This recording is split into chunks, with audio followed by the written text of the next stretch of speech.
Whenever Andrew Davis is on the screen, you're going to get the straight dope on what happened in the courthouse in the Alex Murdaugh trial. But my friend, I did not expect you to have to deal with a bomb threat today. So let's just start there. You get cleared out of the courthouse. You're postponed for 2 hours. Does anybody know what the genesis of the bomb threat was? Well, what we learned was it has started in the judge's chambers. It was a call that came in there. From there, though, interestingly enough, they never mentioned Alec. They never mentioned the Murdaugh family in any form, but it was enough to scare everybody, and they pushed everybody back to the street. Took about 2 hours for someone to get here because they had to get the bomb people in as well, and then they finally cleared the courthouse and went right back to testimony. And by the way, the judge came back in the room, didn't say anything to the jury, didn't say anything to anyone else, just went ahead back to testimony, just business as usual over here. Well, I'm a conspiracy theorist, so I smell a rat, and I can't wait till they eventually tell us if they catch the person who did it and why. Let's move on to something important, though. Gunshot residue found inside and outside a raincoat that, is alleged to be the raincoat that was ferried in and out of Mom's house the night of the murders. Everybody gets freaked out that there's gunshot residue. Oh, game over. But this is a hunting lodge. So every raincoat, I would expect, at that hunting lodge probably has some form of gunshot residue on it. Was it an aha moment or not?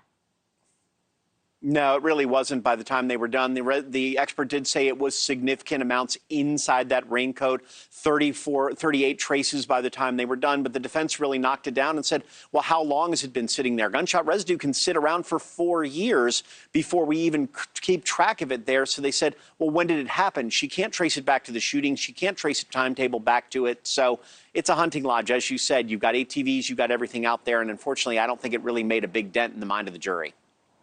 Okay, I've got 2 minutes left, and I want to fit this in, too. A paralegal took the stand today, the one who discovered that there was some financial shenanigans going on and it looked like Murdaugh might be stealing, and then confronted him about it.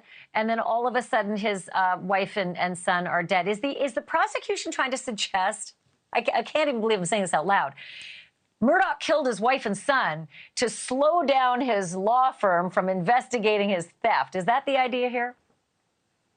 That's the absolute motive right now, that to hide the financial crimes, he ended up killing his wife and son to do it. And what they brought up was the simple fact of the entire law firm, which was investigating him that day of the murders themselves, let everything go for about 2 months later on until September 3rd, when they finally got back to it, in part because they were so sad and so upset for him about these murders. So they got that point in, but it's a really hard case to make in front of a jury to say you're willing to kill people in the brutal fashion that they were just to get off some of these financial crimes. It's a long way to go, and they're going to have a long way to get there to get that conviction.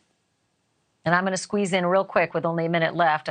They read some of the text from Alex to the paralegal. It says, hey, it's Alex. I'm finally feeling a little better each day. I'm over the worst of it, meaning his drug addiction, but still feeling like I have the flu, real weak. I have been worried about y'all, and I'm sorry I didn't get to tell y'all myself. I know both of you have been hurt badly by me. I know it sounds hollow, but I'm truly sorry. The better I get, the more guilt I have. I have an awful lot to try to make right when I get out of here. This is about the financial crimes. I got 10 seconds. Did the jury seem fascinated? No, not so much, because the defense actually fought it outside of the jury, came back and read all of it themselves because they wanted to diffuse it as much as possible. I don't think other than that last line about the worst part I did was hurt everybody may have made a dent, but we're going to have to see in the coming days. I told everybody when Andrew Davis is on the screen, you get everything that you need to know about that case. Thank you, sir. I can't wait to have you back on. Appreciate it. Thank you for watching. Go to newsnationnow.com to find NewsNation on your television provider. And don't forget to click the red subscribe button below to get more of NewsNation's fact-driven, unbiased coverage.